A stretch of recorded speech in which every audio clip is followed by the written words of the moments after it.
ஹாய்ங்க, எல்லாருக்கும் வணக்கம். இவ்வளோ நாளாக வீடியோ போடல. என்ன ரீசன்னா நம்மளுக்கு வந்துட்டு ஸ்ட்ரைக் வந்துருச்சு. தீபாவளிக்கு பாப்பாவை வச்சு நான் வெடி எடுத்து போட்டது ஸ்ட்ரைக் ஆயிடுச்சு. அதனால் பெருசாக ஸ்ட்ரைக் ஆகணுன்னு இன்ட்ரெஸ்ட் போயிடுச்சு எனக்கு. அதனால் வீடியோ எடுத்து போட முடியாமல் அப்படியே விட்டுட்டேன். கொஞ்சம் எனக்கும் ஹாஸ்பிட்டலுக்கு போகிறது அது இதுன்னு கொஞ்சம் அலைச்சலாக இருந்தது. உடம்பு வர சரியில்லை, அதனால் வீடியோவே எடுக்க முடியல.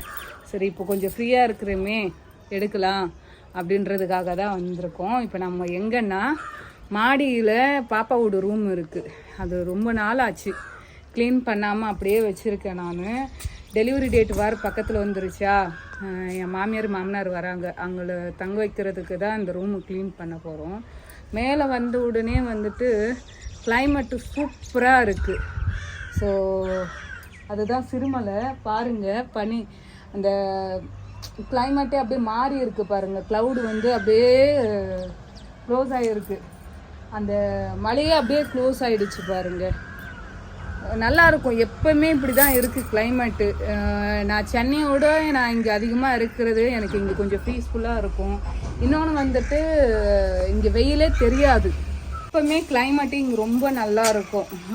நான் இப்போ சென்னையே வேண்டாம், எனக்கு இங்கே இருக்கலாம், இங்கே ஏதாச்சும் பிஸ்னஸ் ஸ்டார்ட் பண்ணலாம். ஏன்னா தியா கூட டைம் ஸ்பெண்ட் பண்ணணும், இன்னும் பிறகு குழந்தை கூட டைம் ஸ்பெண்ட் பண்ணணும். எனக்கு சென்னையில் வந்துட்டு ஒர்க் பண்ணுறதுக்கு இப்போதைக்கு இன்ட்ரெஸ்ட் இல்லாத போயிடுச்சு. பட் இங்கே ஏதாச்சும் ஒரு பொட்டிக் ஸ்டார்ட் பண்ணலாம் அப்படின்றதுக்காக மேல் ரூம் அப்படியே கொஞ்சம் கொஞ்சமாக க்ளீன் பண்ணலாம் இது வந்தேன். பட் மாடியில் பார்த்தா கிளைமேட்டு செம்மையாக இருக்குது. இந்த அம்மாவும் வந்துட்டாங்க. எனக்கு ஆல்வேஸ் கேமராமேன் இந்த அம்மா தான். என் ஃபோட்டோ ஷூட்டெல்லாம் வந்துட்டு இவங்க தான் எடுத்துகிட்ருக்காங்க. என்னோடய பெஸ்ட்டு ஃப்ரெண்டு அப்படின்னு பார்த்தோன்னா என் பொண்ணு தான். அங்கே ஒருத்தர் இருக்கான், அவனுக்காக மட்டும்தான் வச்சுருந்தோம் மாடி. இப்போது எங்கள் மாமியார் மாமனார் வர்றதுனால கொஞ்சம் க்ளீன் பண்ணி விடலாம் அப்படின்ட்டு. எதுக்கடி வந்திருக்கேன் மேலே? இப்போ அந்த என்ன ரூமை க்ளீன் பண்ண போறோம். உன் ரூம்னு யார் சொன்னா? ஆமா, அது யார் ரூம் தான். யார் சொன்னா? அது யார்? எதுக்கு க்ளீன் பண்ண போற? தாத்தா பாட்டி ஊர்ல இருந்து வர போறாங்க. இந்த இவனுக்கோசரம் குட்டி பாப்பா பிறக்க போதில்ல, அதனால வர போறாங்க. அதனால ரூம் க்ளீன் பண்ணி தரியா? சரி வாங்க. மாடியில் இப்படி தான் இருக்கும். நான் ஒரு நாள் ஹோம் டூர் எடுத்து போடுறேன். எனக்கு டைம் கிடைச்சா நான் கண்டிப்பாக எடுத்து போடுறேன். நான் அப்படியே பேக் கேமரா போடுறேன் பாருங்கள். இதுதான் ரூமு. நாங்கள் மேலே வர்றதே கிடையாது, ரேரு தான் நாங்கள் வர்றது. எப்பாச்சும் வந்துட்டு வந்து பெருக்கி மட்டும் தொடச்சி வச்சுட்டு போயிடுவோம். இதுதான் ரூமு. யாராச்சும் கெஸ்ட்டு வந்தாங்கன்னா தங்க வச்சுக்கிறது. இன்னும் ஏசியெல்லாம் நாங்கள் ஃபிட் பண்ணலை, அப்படியே வச்சுருக்கோம்.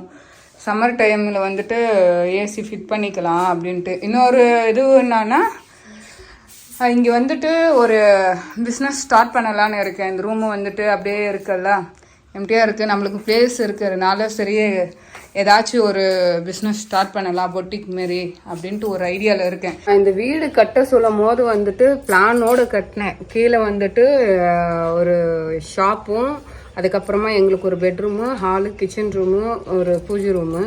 மேலே கெஸ்ட்டு வந்தால் தங்குறதுக்கும், அதே போல் வந்து பாப்பாவுக்கும் ஸ்பீச்சரில் யூஸ் ஆகும் அப்படின்றதுக்காக இந்த ரூம் நான் கட்டி அப்படியே தான் இருந்தது.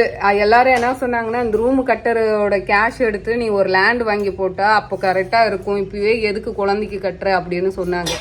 எனக்கு நவ்வா கட்டிடலாம் அப்படின்னு சொல்லிட்டு நான் அப்போ கட்டுந்து. அங்கே வந்து வாஷிங் மிஷின் வச்சுட்டு இருந்தோம். இப்போதைக்கு குழந்தைல அவளுக்கு இந்த ரூம் கொடுக்க முடியாது, அதனால் வாஷிங் மிஷின் நான் வச்சுருந்தேன். பட்டு இப்போ நான் கீழவே இருக்கிறதுனால மாடிக்கு அடிக்கடிக்கு ஏறி வர முடியாமல் இருக்கிறதுனால வாஷிங் மிஷின் கீழே எடுத்துகிட்டு போயிட்டோம். தேவையில்லாத புக்ஸு, அவளோடது வந்துட்டு ட்ராயிங் வரைகிற புக்ஸு அதெல்லாம் இங்கே தான் அடுக்கி வச்சுப்பான். யாராச்சும் அவங்களோட ஃப்ரெண்ட்ஸ் வந்தாங்கன்னா இந்த ரூமில் ஃப்ரீயாக விட்டுருவோம் நாங்கள்.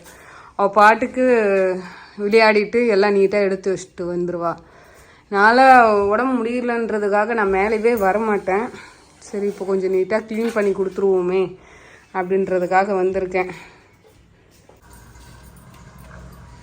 ஸ்லாப் எல்லாம் க்ளீன் பண்ணியாச்சு. கொஞ்சம் ஸ்டிக்கர் போட்டு இருந்தேன் ஆன்லைனில், அதுதான் இங்கே ஸ்லாப்பில் ஒட்ட போகிறேன். ஸ்லாப்பில் ஒட்டி கொஞ்சம் முடிஞ்ச அளவுக்கு கொஞ்சம் நீட்டாக ரெடி பண்ணலாம் அப்படின்ட்டு இருக்கிற ஸ்டிக்கரை வச்சு அப்படியே அட்ஜஸ்ட் பண்ணி ஒட்டிட்டேன். இதுக்கு மேலே என்ன டெக்கரேஷன் பண்ணுறதுன்னு பார்ப்போம். ஓரளவுக்கு க்ளீன் பண்ணிவிட்டுங்க, ஸ்டிக்கர் எல்லாம் ஒட்டி க்ளீன் பண்ணிட்டேன். ரொம்ப சிம்பிளாக தான் பண்ணியிருக்கேன், என்னால் முடியல. இன்னும் அங்கே பில்லோ போடணும், பில்லோ போட்டுட்டு அப்படியே வந்துட்டு இது பண்ணணும். பேக் கேமரா போடுறேன், பார்க்கலாம் எப்படி இருக்குன்ட்டு. ஓரளவுக்கு ரூம் எல்லாம் க்ளீன் பண்ணியாச்சு. இதுக்கு மேலே வீடியோ எடுத்து போடலான்னு பார்த்தா பக்கத்தில் வந்துட்டு கன்ஸ்ட்ரக்ஷன் ஒர்க் போயிட்டுருக்குங்களா. ஸோ அங்கே வந்துட்டு எலக்ட்ரிஷியன் ஒர்க் போகிறதுனால வாய்ஸ் நம்ம கொடுத்தனா அந்த மிஷினோட சவுண்ட்ஸ் எல்லாம் கேட்டுகிட்டே இருக்குது. அதனால தான் எங்களால் எதுவும் பண்ண முடியல. நாங்கள் ரெடி பண்ணிட்டோம் சிம்பிளாக தாத்தா பாட்டி இங்கே தங்குறதுக்கு. பாருங்க, நாங்கள் மெயினாக இந்த 2 பாதாம் மரம் எதுக்கு வச்சோம்னா கூலிங் நல்லா கொடுக்குங்க. வீட்டுக்கு வந்துட்டால் நம்ம அந்த ஹீட்டு காற்றே வராது, அதனால் ரொம்ப கூலிங்காக இருக்கும். இன்னொன்று இதுதான் சிறுமலை. கிளைமேட்டில் ஃபுல்லாக க்ளவுடு ஃபுல்லாக க்ளோஸ் ஆகிருக்கு. எப்போவுமே கிளைமேட் இப்படி தான் இருக்குது எங்களுக்கு.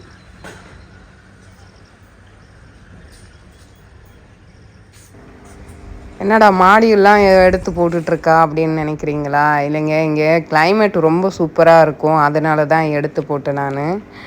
ஓகே, உங்களுக்கு இந்த வீடியோ பிடிச்சிருந்தா லைக் பண்ணுங்கள், ஷேர் பண்ணுங்கள், சப்ஸ்கிரைப் பண்ணுங்கள். பாய்ங்க.